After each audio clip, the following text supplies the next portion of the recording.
በስመ አብ ወወልድ ወመንፈስ ቅዱስ አሃዱ አምላክ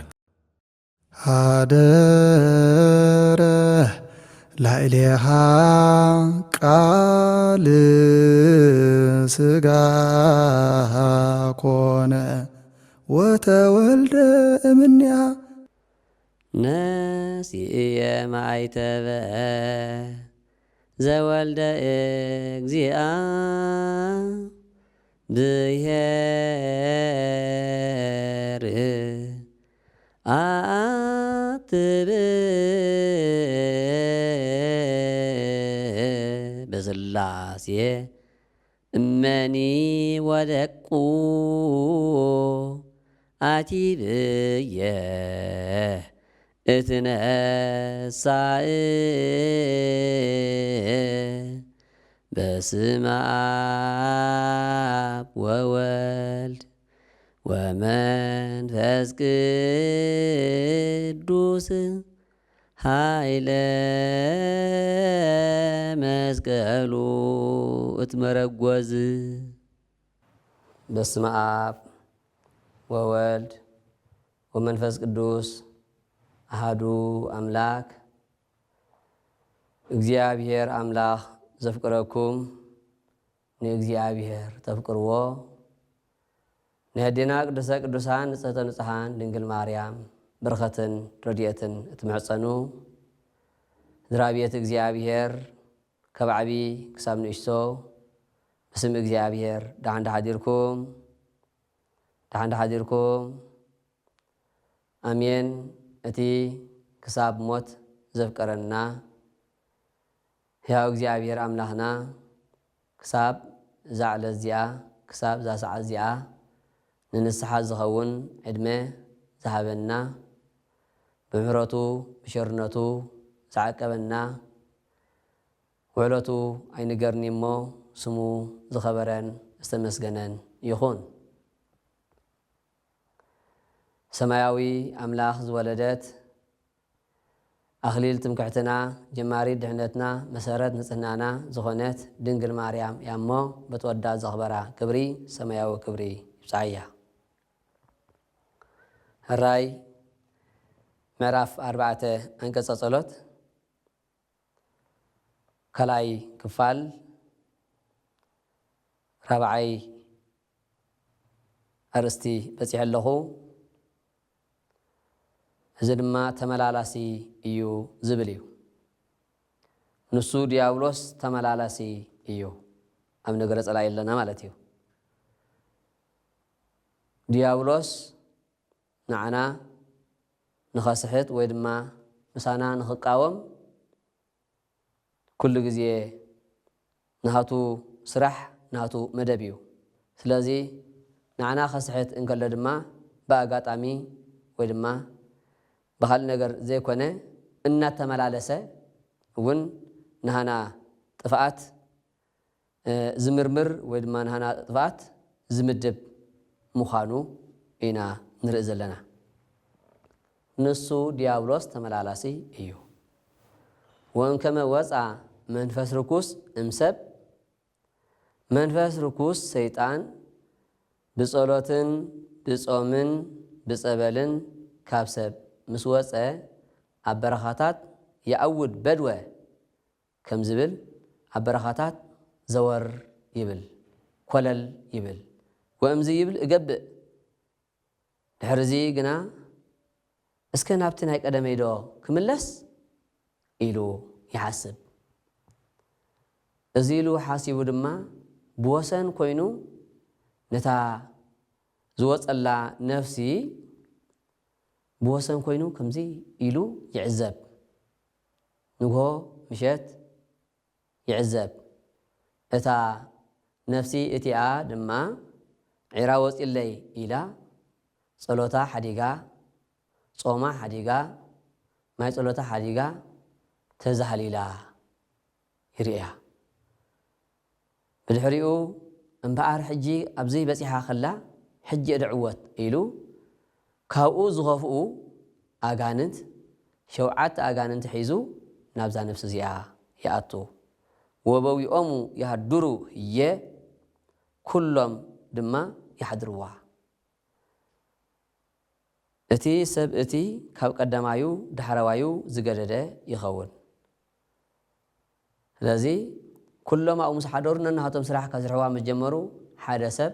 ሓደ ሕማም ዝነበሮ ናይ ሓደ ጋኔን 7 ኣጋንንት ዝሓድሮ ግና ናይቶም 7 ኣጋንንት ነናሃቱ ከምኒ ማርያም መግደላዊት ማለት እዩ ነናሃቶም ይስርሕዎ እቲ ናይ ሓሶት የስርሕ እቲ ናይ ባእሲ የባእሶ እቲ ናይ ጽልኢ የጻልኦ እቲ ናይ ዝሙት የዘምዎ ነናሃቶም ስለዚ ንሱ ዲያብሎስ ተመላላሲ እዩ ወንጀል ማቴዎስ ምዕራፍ 12 ፍቕዲ 4 ክሳብ 46 ስለዚ ናብኣ ደኣ ክምለስ ኢሉ ብወሰን ኮይኑ ተዓዚቡ እንደገና ካልኣይ ግዜ ከም ዝምለስ ኣብዚ ጎይታናን መድሓኒናን ኢየሱስ ክርስቶስ ባዕሉ ነጊርና ኣሎ ስለ ዝኾነ ዲያብሎስ ተመላላሲ እሞ ዲያብሎስ ንዓና ፈታዊና ዘይኮነ ጸላኢና እዩ ጸላኢኻ ድማ ንሃትካ ውድቀት ንሃትካ ዕንወት ስለ ዝደሊ ንሱ ንዓና ክዕኑ ንዓና ከጥፍእ እዩ ዝመጽእ እዩ ዝመላለስ እሞ ንሕና ድማ ንኸይመላለሰና ጾምናን ጸሎትናን ክንሕዝ ኣጽዋር ናይ ጽድቂ ክንለብስ ነዚ ነገር እዚ ምፍላጥ ኣገዳሲ ይኸውን ምክንያቱ ጸላኢኻ መን ምዃኑ ምስ ትፈልጥ ንስኻኻ እንታይ ኮንካ ክጽንሕ ከም ዝግባእካ ኩሉ ግዜ ንምድላው ይጥዕም እሞ ነዚ ዘምፀናዮ ንምንታይ እዩ ከም ዝኣመሰለ ጸላኢ ካብ ሃለወና ንሕና ክንገብሮ ዝግባአና ኸ ንማለት እዩ ራይ ካልኣይ መረዳእታ ወፈጺሞ ሰይጣን ኣመክሮቶ በኩሉ ሃደጎ እስከ ጊዜሁ ጎይታናን መድሓኒናን ኢየሱስ ክርስቶስ ንዲያብሎስ ኣብ ገዳመ ቆሮንቶስ ብ3 ኣርእስሓጣዊ ሰዓሮ ይብል ወንጀል ሉቃስ ምዕራፍ 4 ፍቕዲ 13 ስለዚ ምስ ሰዓሮ ዲያብሎስ ሓደጎ ይብል ወእምዝ ሓደጎ ሓዲግዎ ኸደ ይብል ግን ኣብ ወንጀል ማቴዎስ ሓዲግዎ ኸደ ጥራይ ምስ በለ ኣብ ወንጀል ሉቃስ ግን ንግዚኡ ኢሉ ድማ መረዳእታ ኣቐሚጡሉ ኣሎ ሓደ ቃል ኣቐሚጡ ንግዚኡ እዚ ማለት እንታይ ማለት እዩ ኣብ ይሁዳን ኣብ ኣይሁድን ሓዲሩ ክሳብ ዘስቅሎ ንግዚኡ ሓደጎ እምበር ኣይሓደጎን ገና ይጸናጸና ኣሎ ማለት እዩ ይጸናጸና ኣሎ ስለዚ ሰይጣንን ከልብን ተመላላሲ እሞ ንግዚኡ ዝበሎ ወንጀላዊ ሉቃስ ፈጺሙ ስለዚ ሓደጎ ኣብ ኣይሁድ ሓዲሩ ዘስቀለ ንሱ ኣብ ይሁዳ ሓዲሩ ዘስቀለ ንሱ እሞ ስለዚ ገዲፍዎ ሓደጎ ዝበሎ ንግዚኡ ምዃኑ እዩ ኢሉ ኣቐሚጥልና ኣሎ ስለዚ ዲያብሎስ ንሱ ተመላላሲ እዩ ተመላላሲ ጸላኢ ተመላላሲ ስለ ዝኾነ ንሕና ከዓ ሓደ ግዜ ጸሊና ዘይኮነ ኩሉ ግዜ እናጸለና ከነባርሮ ነዚ ክንፈልጥ እግዚአብሔር ምስዓሉ ይዓድለና ሳልሳይ ነጥቢ ታሪክ ናይ ኣባ ችሮስ እዩ ችሮስ እስከ ማእዝየኑ ተዓጽወኒ ችሮስ ኢሉ ጸውዐ ዲያብሎስ ኣብየት ቃል ናይ ኣባ ችሮስ ክሳብ መዓዝ ተዓጽወኒ ኢኻ ናይ ዲያብሎስ ወይ ድማ ናይ ሰይጣን ሕቶ እስከ ምጽአት ክርስቶስ ኣቡነ ችሮስ ድማ ክሳብ ምጽአት ክርስቶስ ኢሎም ሙሉእ ወይ ድማ ንዕኡ ተስፋ ዘቑርጽ ቃል መለሱ ይብል እዚ ከመይ እዩ መበገሲኡ ተተባሃለ ብሕፅር ዝበለ ክንሪኦ ኣቡነ ችሮስ ወዲ በቡኑዳ እዮም በቡኑዳ ዝተባሃለ ዓብይ ጻድቕ ነበረ እንተኾነ ግን ብተንኮል ናይ ዲያብሎስ ብተንኮል ናይ ሰይጣን ኣብ ማእኸሎም ኣትዩ ዲያብሎስ ማለት እዩ ብሓደ ጋሻ ፈላሲ ኣቢሉ ኣቡነ በቡኑዳ በቲ ዲያብሎስ ዝመኸሮ ምኽሪ ስርሖ ስራሕ ነንበሳ ከም ዝብላዕ እቲ ዝነበረ ጸጋ ከም ዝኹለፍ ኮነ ድሕሪኡ ኣቡነ ችሮስ ነዚ ተዓዚቦም ዲያብሎስ ወይ ድማ ሰይጣን ዝበሃል ተንኮለኛ ፍጥረት ከም ዘሎ ፈሊጡ ነፍሱ ክገትእ ጀመረ ብድሕሪኡ ብሕትውና ሒዞም ኣቡነ ኪሮስ ክጽልዩ እንከለዉ ዲያብሎስ ይመጾም ብጸሎት ይሰግዎ እንደገና ይመጾም ብጸሎት ይሰግዎ ከምዚ ገይሮም ክነብሩ እንከለዉ ካብ መዓልታት ሓደ መዓልቲ በዓቲ ሓዲጎም ንደገ ወፂኦም ንገለ ስራሕ ዲያብሎስ ጎዩ ናብ ዛብዓቲ ይኣቱ ኣቡነ ኪሮስ ድማ መጺኦም ነታ በዓቲ ነቲ እምኒ ግልብጥ ኣቢሎም ኣፍ ደገ ሕትም ከይወፅእ ብሰላኹ መላኹ ድማ ብትእምቲ መስቀል ገይሮም ነታ በዓቲ ይዓጽውዋ ስለዚ መውፅእ ምሳኣነ ዲያብሎስ ወይ ድማ ሰይጣን ኪሮስ ኪሮስ ኢሉ እጽውዕ እሞ ተኾንካ ምስ በልዎ ብላዕል ኮይኖም ኣቡነ ኪሮስ እስከ መዓዝኑ ተዓጽወኒ ክሳብ መዓዝ ኢኻ ተዓጽወኒ በለ ንሳቶም ከዓ እስከ ምጽኣት ክርስቶስ ክሳብ ክርስቶስ ዝመጽእ ኢሎም ኣቡነ ኪሮስ እናዘመሩ ንዲያብሎስ ወይ ድማ ሰይጣን ዓጸውዎ ይብል ስለዚ ንሱ እንታይ እዩ ተመላላሲ እዩ እሞ ዝመላለስ ዘሎ ድማ ንኽፍኣት እንትንኰል እሞ ንዕኡ እንስዕረሉ ንዕኡ እነባረረሉ ሓይሊ ጸሎት እዩ ስለዚ ከም ዝገሩ ከይመላለሰና ተመላሊሱ ከይስዕረና ሓደ ግዜ ስዒርና የንልና ከይንቐስን ኩሉ ግዜ ጸሎት ከነዘውትር ነዚ ክንዝክር ይግባአና ሃራይ ሓሙሻይ ንሱ ሓያል ተዋጋኢ እዩ ጥራይ መጽእ ይመላለስ ጥራይ ደይኮነሲ ኣብቲ ምምላሱ ዘለዎ ሓይል እውን ቀሊል ነገር ከም ዘይኮነ ማለት እዩ ንሱ እንታይ እዩ ሓያል ተዋጋኢ ጎይታናን መድሓኒናን ኢየሱስ ክርስቶስ ምስ ሰለስተ ደቀ መዛሙርቱ ማለት ምስ ሊቀ ሐዋርያት ቅዱስ ጴጥሮስ ምስ ፍቁረ እግዚእ ቅዱስ ዮሐንስ ምስ ሐዋርያ ያዕቆብ ሓዉ ወንጀላዊ ወይ ድማ ቅዱስ ዮሐንስ ያዕቆብ ምዚኦም ናብ ደብረ ታቦር ደየበ ይብል እቶም ሸሞንተ ይሁዳ ዝተሻዓዮም ግን ኣብ እግሪ እቲ እምባ ነበሩ ሓደ ወዱ ዝሓመሞ እኩይ ጋኔን ዝሓዞ ሰብኣይ መጺኡ ኣገልገልቲ ናይ ጎይታ በጃኹም ንዝወደ ይሕውይለይ እናበለ ንሃዋርያት ክልሙኖም ጀመረ ንሳቶም ድማ ሕራይ ኢሎም ክሕውይዎ ነቲ ዲያብሎስ ከውፅዎ ኢሎም እንተፈተኑ ወይ ዲያብሎስ ኣይወፅን በለ በዚ እሞ መምህር ይምጻእ ኢሎም ትም ኢሎም ጸንሑ እሞ ጎይታ ምስ መፀ ገና ንሳቶም ቅድሚ ምንጋሮም እቲ ወዱ ዝሓመሞ ሰብኣይ ናብ ጎይታናን መድሓኒናን ኢየሱስ ክርስቶስ መጺኡ ፍግም ኢሉ ሰገደ እግዚኦ ተሳሃል ሊተ ወልድየ ጎይታይ ንወደይ የወረ ግበረለይ ንወደይ መሓረለይ ንወደይ ሓውየለይ ምክንያቱ እኩይ ጋኔን ሒዝዎ ሓንሳብ ናብ ገደል እንተቐረበ በቲ ገደል ከጥፎ ይደሊ ናብ ሓው እንተቐረበ በቲ ሓው ከእትዎ ይደሊ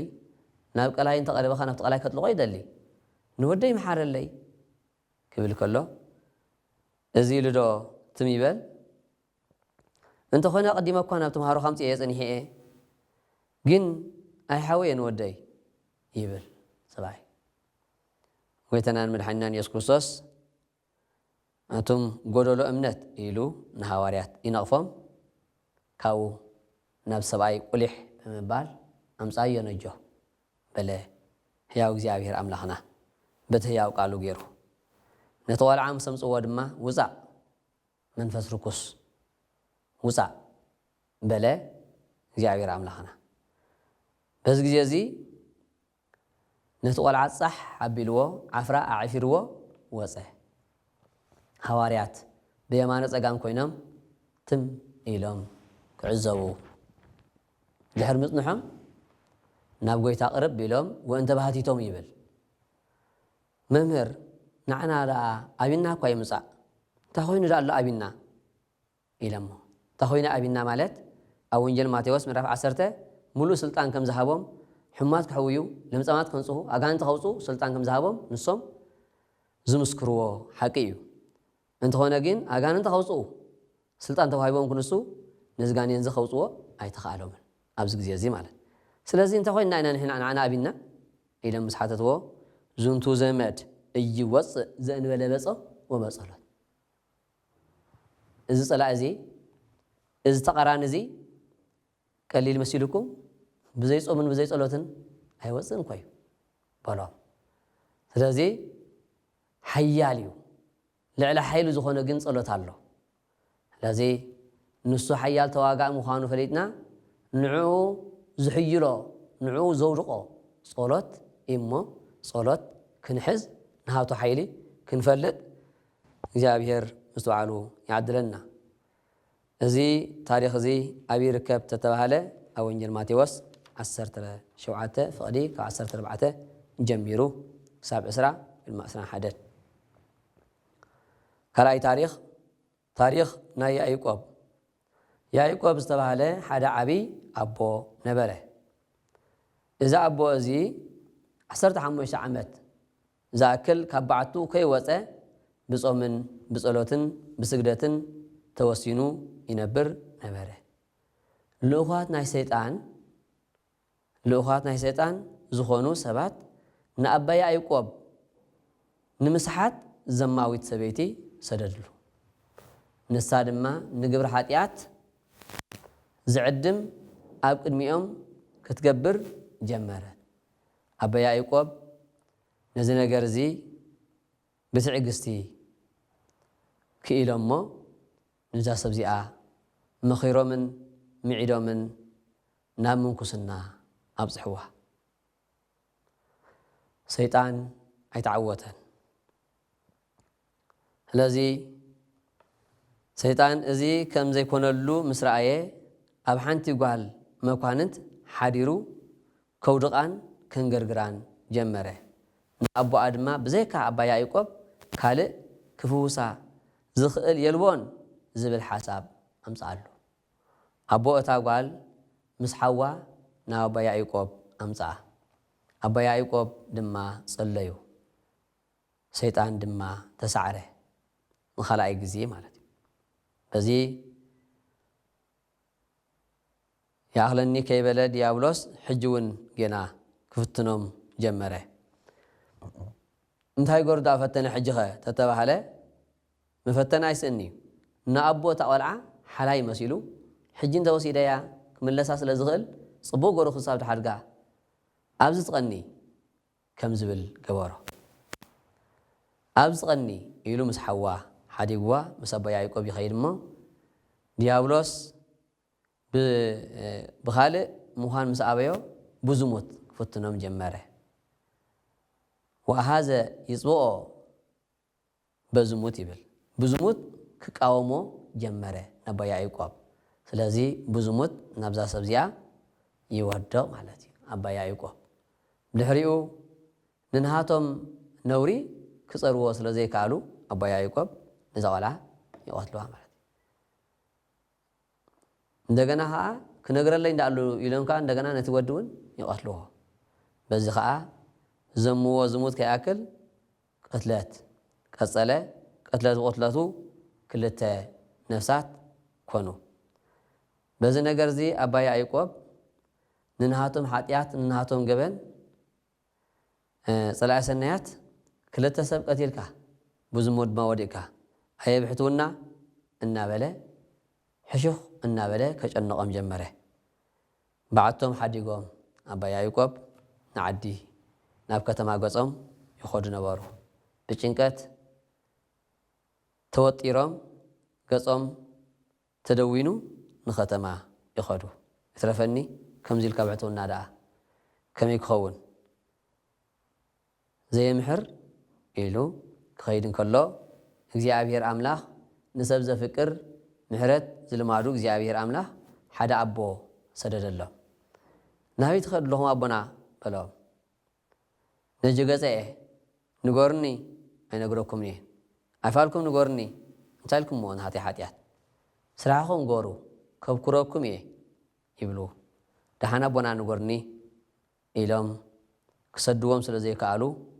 እማ ኣነ ሓጢኣተይ ብዙሕ እዩ ከምዚ ኢለ ኣብዚ ሞት ወዲቐ ክልተ ሰብ ድማ ቀቲለ ኢሎም እቲ ኩሉ ዘጋጠሞም ድማ ሓደ ብሓደ ይዝርዝሩ እምበኣር ኣቦና ሕጂ እውን ዲያብሎስ ገና ስርሑ ኣይፈፀመን እሞ ንስኹም እውን ስራሕኩም ኣይፈፀምኩምን ውግእኩም ቆፅሉ ደኣ ኢሎም ድማ ኑዛዜ ሂቦም ንስሓ ሂቦም ናብ ሓደ በዓቲ መለስዎም ኣባ ያዕቆብ ን40 ዓመት ዝኣክል ኣብዚ ብንስሓ ንእግዚኣብሔር ኣምላኽ ለመኑ በኸዩ ምሕረት ዝልማዱ እግዚኣብሔር ድማ ንስሕኦም ንስሓ ናይ ኣባ ያዕቆብ ተቐበለ በዚ ግዜ እዚ ንስሖም ከም ተቐበለሎም ኣብ ምሕረት ከም ዝበፅሑ ንኽፈልጡ ድማ ናይቲ ከባቢ ዝነበረ ዓዲ ማይ ከም ዘይዘንም ገበረ እግዚኣብሔር በዚ ናብ እግዚኣብሔር ኣምላኽ ደጋጊሞም ምስ ለመኑ ኣብቲ ቦታቲ ዝነበሩ ጳጳስ ከይተረፉ ምስቶም ህዝቢ ኮይኖም ለመኑ እንተኾነ እግዚኣብሔር ኣባ ያዕቆብ እንተዘይጸሊልኩም ኣይሃርምን እዩ ማይ ኣይዘንምኒ ኣይመፀኩምኒ ማይ ኢሉ ቃል ኣስምዐ እግዚኣብሔር ባዕሉ ኣበይ ንረኸቡ ኣባ ያዕቆብ ኢሎም ሓቲቶም ኣበይ ከም ዝርከቡ ኣባ ያዕቆብ ተሓቢሮም እቶም ጳጳስ መሪሖሞም ነቶም ህዝቢ ናብዚ በዓቲ እዚ ብምምፃእ ኣቦና ኣርሕውና ኢሎም ይኹሕኽሕዎም ዋ ምንዳ እዩ ትኹሕኻዓኒ ኣብየት ቅልቅል ተበሉ ጳጳስ መሰኽሉ ኢሎም ኣቦና እንታይ ክትገብሩ መፂኹም ክፅሉ ኢልና ከፊና እሞ ንስኹም ድሕሪ ዘይፅለኹምና ማይ ኣይዘንምኒ ማይ ፀሚእና ዋይ ሓጢኣተይ ዘይገበርኩ ደኣ ከመይ ኢለ ኣነ ንዓኹም ምፀልየ ማይ ከዝንበልኩም እሞ ተላኢኽና ኢና ስለ ዝበልዎም ናይ እግዚኣብሔር ኣምላኽ ፀለዩ እሞ እቲ ማይ ኣብይዎ ዝነበረ ዓዲ ድማ ማይ ረኸበ ብጸሎት ናይ ኣባ ያዕቆብ እግዚኣብሔር ምሕረት ከም ዝገበረሎም ንምርዳእ ማለት እዩ ስለዚ ንሱ ዲያብሎስ ወይ ድማ ሰይጣን ሓያል ተዋጋኢ እዩ ንኣባ ያዕቆብ ስዒሮሞ እንደገና ድማ ስዒርዎም እንደገና ከዓ ስዒሮሞ ስለዚ ብሓያል ዝኾነ ውግእ ብሓያል ዝኾነ ምኸተ መወዳእታ ዝተዓወተ ኣባ ያዕቆብ እዮም ግን ከመይ ዝኣመሰለ ምስንኻላት ፈጢሩሎም እዚ እንተዳ ርኢና ቀሊል ውግእ ኣይኮነን እሞ ነዚ ሓያል ዝኾነ ፀላኢ እንስዕረሉ እንታይ እዩ ተተባሃለ ጸሎት ስለዚ ከምዚ ዝኣመሰለ ሓያል ፀላኢ ከም ዘለና ክንፈልጥ ሓያል ፀላኢ ከም ዘለና ፍሊጥና ድማ ሓያል ዝኾነ ጸሎት ክንሕዝ ካብ ጸሎት ከይረሓቕና ኩሉ ግዜ ነቒሕናን ተግሂናን ኣብዚ ነገር እዚ ክንሳተፍ እግዚኣብሔር ምስ በዓሉ ይዓድለና ሻድሻይ ሓሳዊ እዩ ንሱ ዲያብሎስ እንታይ እዩ ሓሳዊ እዩ ኣቦና ኣዳምን ኣዴና ሔዋንን ትእዛዝ እግዚኣብሔር ኣኽቢሮም ንሳቶም እውን ትእዛዝ ብምኽባሮም ከቢሮም ኣብ ገነት እናነበሩ ከለዉ ዲያብሎስ ኣብ ስጋ ከይሲ ተሰዊሩ ብምምፃእ ንኣዴና ሔዋን ከመይ ትነብሩ ኣለኹም በለ ኣዴና ሔዋን ድማ እዚ ብልዑ እዚ ትብልዑ እዚ ብልዑ ኢሉ እግዚኣብሔር ኣምላኽ ኩሉ እዚ ሂቡና ኣሎ ስለዚ ዘይትብላዕ ብጀካ ዝሓንቲ ገረብ ኩሉ ክንበልዕን ክንሰትን ፈቒዱልና እዩ እዛ ገረብ እዚኣ እውን ኣይትብልዕዋ ዝበለና ነፊጉልና ኣይኮነን ሞት ከይትሞቱልና እዩ ትብሎ ዲያብሎስ ድማ ኣኮ ሞተ ዘትመውቱ ኣላ ኣማልክተ ትከውኑ ሞት ኣይትሞቱን ኣምላኽ ኢኹም ትኾኑ በለ ኣዴና ሔዋን እዚ ቃል እዚ ምስ ሰምዐት ናብታ ገረብ ኣብ ማዕዱ እንተበለት ንምብልዓ ጥዕምቲ ንምራያ ኸ ጽብቕቲ ኮነት ኮይና ተራእያታ ብጉያ ኸይዳ ድማ ካብዛ ገረብ እዚኣ ቀንጢባ ምስ ኣዳም ኮይና በልዐት ድሕሪ እዚ ድማ ሞት መፀ ይብል በእንተ ኣሃዱ ኣዳም መፃ ሞት ውስተ ዓለም ኣዳምን ሔዋንን ብዝገበሩ ሓጢኣት ሞት መፀ ይብል ኣምላኽነት መፀ ይኮነን ድብል ሞት መፀ ዲያብሎስ ዝበሎ ኣምላኽ ክትኮኑ ኢኹም አዳምን ሔዋን አምላክ ሆኖ ኢሎም ሰውልዑ ግን ሞት ደኣ ሞቱ እምበር አምላኽነሲ ኣይተረኽበን ስለዚ እሞን እንታይ ዳኹም ዝልዎም ንሱ ደኣ ሓሳዊ እንዲሁ ስለዚ ንሱ እንታይ እዩ ሓሳዊ ምክንያቱ አምላክ ትኾኑ ኢኹም ኢልዎም አምላኽ ኣይኮኑን ሓስዩ ዶ ይሓሰወን ሓስዩ ስለዚ እንታይ ንበሎ ሓሳዊ ስለዚ ነዚ ሓሳዊ ከምዚ ገይሩ ከየታለናን ከምዚ ገይሩ ከይሕስወናን ንሕና ነዚ ዝቃወም ኣፅዋር አምላኽ ጸሎት ክንሕዝ ይግባአና ካልኣይ ነጥቢ ብዛዕባ ሓሳዊ ማለት እዩ ኣብ አንጾኪያ ዮስቴና ዝስማ ሓንቲ ድንግል ነበረት እዛ ሰብ እዚኣ ብመልክዕ ጽብቕቲ ብምግባራ እርምቲ ስለ ዝነበረት ወፈተዋ ኣሃዱ ወርየዛ ሓደ ጎበዝ ፈተዋ ይብል እንተኾነ ብግብረ ስጋ ተመነያ እሞ ብለመና ይኹን ብምፍርራሕ ክኾነሉ ስለዘይከኣለ በዚ ነገር እዚ እናተሰቃየ ይነብር ነበረ ቆጵርያኖስ ተባሃለ ጠንቋሊ ውሩይ ጠንቋሊ ንአንጾኪያ ምስ መፀ ብስራዩ ክምካሕ ወይ ድማ ካብኡ ዝለዓሉ እንተረኺበ ድማ ክመሃር ኢሉ ናብ አንጾኪያ መፀ ብስራዩ ኣዝዩ ዝተፈልጠ ስለ ዝነበረ እዚ መንእሰይ ከይዱ ነገሮ ቆጵርያኖስ ድማ ሕጂ ነገርካ ክፍፀመልካ እዩ ኢሉ ካብቶም ዝለኣኽዎ ኣጋንት ለኣኸ ቅዱስ ዮስቴና ግን ብጸሎት ኣብ ጸሎት ስለ ጸንሐት ምንም ክኾነሎም ኣይከኣለን ሃየለ ሃይለ ዚኣሃ እምሃይላተ ሰይጣናት ካብ ሓይሊ ናይቶም ሰይጣናት ሓይሊ ናይ ዮስቴና በርትዐ ይብል ቆጵርያኖስ ብዙሕ ግዜ ፈቲኑ ምስላጥ ኣበዮ ምክንያቱ እቲ ናሃቶም ሓይሊ ምስ ሓይሊ ናይ ዮስቴና ክዳረግ ኣይከኣለን ናይ ዮስቴና ሓይሊ እንታይ ነበረ ሓይሊ ናይ ዮስቴና ጸሎት እዩ ጸሎት ወትሩ ግዜ ብዘይ ምቁራጽ ትጽሊ ስለ ዝነበረት ሙሉእ ሓይሊ ኮይኑዋ ንኣጋንንቲ ትስዕሮም ኣጋንንቲ ድማ ተሳዒሮም ንድሕሪት ይምለሱ ነበሩ ሎሚ ምስላጥ ምስ ኣበዮ ወይ ቆጵርያኖስ ሎሚ ንዮስቴና እንተዚያ ኣምፀአኩምማ ካብ ማሕበርኩም ወፅኤ ኣብ ክርስትና ከኣቱ እየ ዝብል ቁርፂ ሓሳብ ምስ ሃቦም እቲ ሓለቓ ናይቶም ሰይጣናት ነቶም ብጾቱ ሓደ ዮስቴና ኮንካ ምጻእ በሎ በዚ ተንኮል ተራዳዲኦም ሓደ ሰይጣን ዮስቴና ኮይኑ እናመፀ እቶም ካልኦት ድማ ዮስቴና መፅያ ክብሉ ንቆጵርያኖስ ከበስሩ መፁ ቆጵርያኖስ ዮስቴና መፅያ ይብሉ ንሱ ድማ ብሃንቀውታ ብልድ በለ እቲ ዮስቴና መሲሉ ክመፅእ ዝተኣዘዘ ዲያብሎስ ድማ ደድሕሪኦም ንዮስቴና ዝመስል ዘይናሃቱ መልክዕ ለቢሱ ደበኽ በለሞ መርሓባ ዮስቴና መፂኺ ክብል ክሓቆፍ ኢሉ ኢዱ ዘርጊሑ ምዚ ገይሩ ዮስቴና ምስ በለ ዮስቴና ዝብል ቃል ምስ ሰምዐ እቲ ናይ ዮስቴና ምስሊ ዝሓዘ ከምቲ ከበኒኑ ከም ሓመድ ተበታቲኑ ጠፍአ ይብለና ስለዚ ዮስቴና ዘይኮነ ዮስቴና መሲሉ ክመፅእ እዚ እንታይ እዩ ተተባሃለ እዚ ሓሶት ንዮስቴና ምዃን ምስ ኣበዮም ዮስቴና መሲሉ መፀ ይብል ከታለል ኢሉ ማለት እዩ ስለዚ እንተኾነ ግን እቲ ስም ናይ ዮስቴና ስለ ዝፈድሖ ሓሶት ምዃኑ ሓስዩ ምዃኑ እቲ ዮስቴና መሲሉ ዝመፅ ዘሎ ዮስቴና ከም ዘይኮነ እቲ ጸሎት ናይ ዮስቴና ገለጾ ይብለና ማለት እዩ ስለዚ ንሱ እንታይ እዩ ሓሳዊ እዩ ዮስቴና ዘይኮነ ዮስቴና ዘይመፀት ዮስቴና መፅያ ክብል ወይ ድማ ነዚ ሰብዚ ከም ሓቀኛታት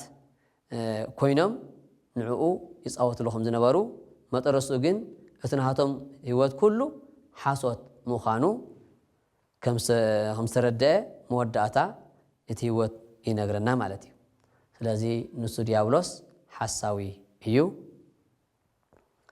ብጥንተ ተፈጥሮ ታሪክ ናይ ቅድስቲ ድንግል እውን ኣብዝሎ ታሪክ ናይ ኣቡነ መርቆሬዎስ እውን ኣብዝሎ። ስለዚ ምስቲ ግዜና ክንከይድ እቲ ተፈጥሮ ናይ ዲያብሎስ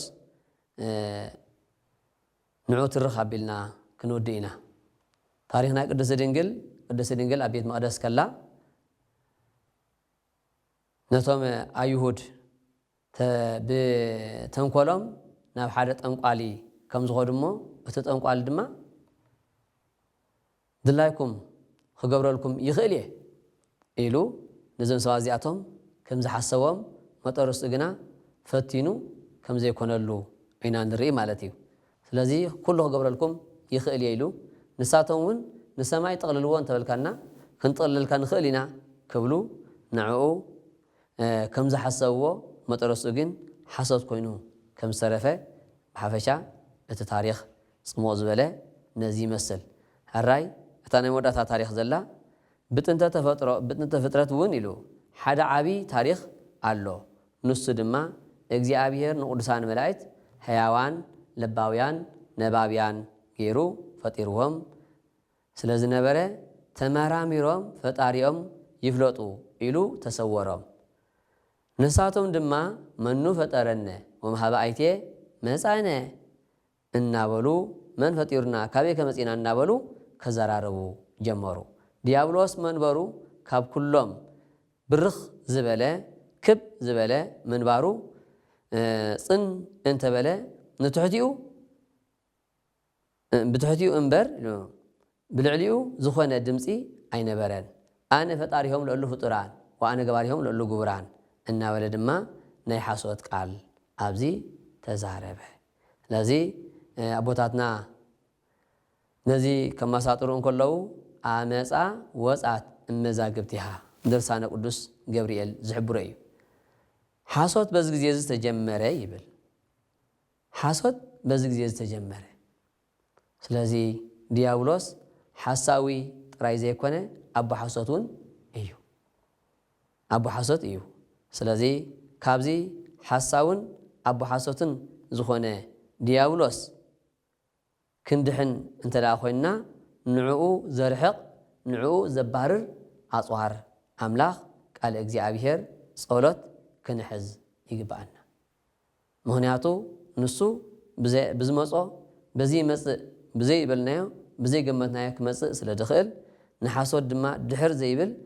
ሓሳዊ ጥራይ ዘይኮነ ኣቦ ሓሶት ስለ ዝኾነ ንዓና ከታልል ንዓና ክዕሽው ምንም ንሱ ዝፈርሓሉን ወይ ድማ ድሕር ዝብለሉ ምክንያት የለን እሞ ንሕና ብጸሎትን ብጾምን ንዕኡ ክንዋግኦ ኣጽዋር ኣምላኽ ክንለብስ እግዚኣብሔር ምስ ባዕሉ ይዓድለና። ስለዚ እተን ነገረ ጸላኢ ዝብላ 6 ክፋል ኣብዚ ወዲና ኢና ኣለና። ናብ 7ይ ክፋል ናብ ዝመጽእ ክነሰጋግሮ ኣብዚ ከኣኽለና እዩ። ሕያው እግዚኣብሔር ኣምላኽና ስለቲ ሕያው ቃሉ ዝኸበረን ዝተመስገነን ይኹን። በረኸት ረድኤት ኣዴና ቅድስቲ ድንግል ኣይፈለየና እምበኣር ካብዚ ነገር እዚ ንኸተድሕነና ናብ ቅድስቲ ድንግል ክንምዕቆብ ሰላም ለኪ ዝብል ሓቢርና ክንዝምር ሰላም ለኪ እንዘንሰግድ ንብለኪ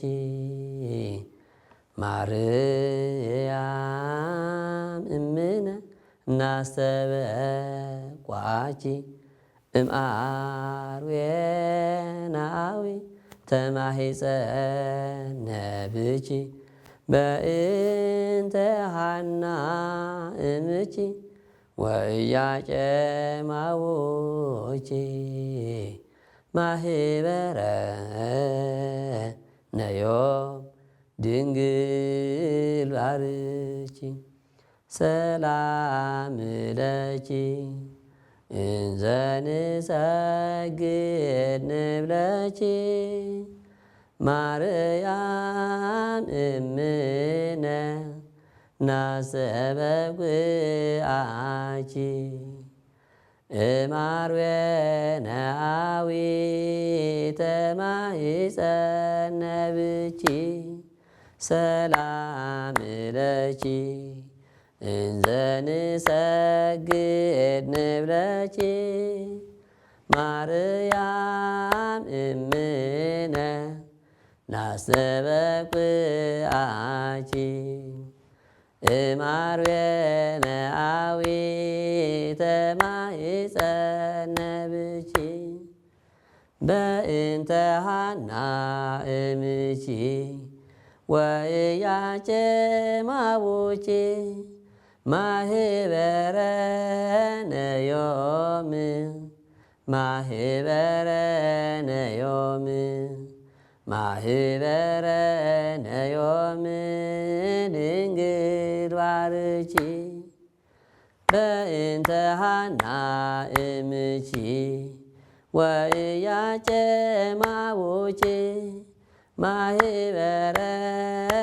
ዮም ማኅበረነ ዮም ማኅበረነ ዮም ድንግል ባርኪ። ስብሐት ለእግዚአብሔር ቻነ ዘፈጠረ።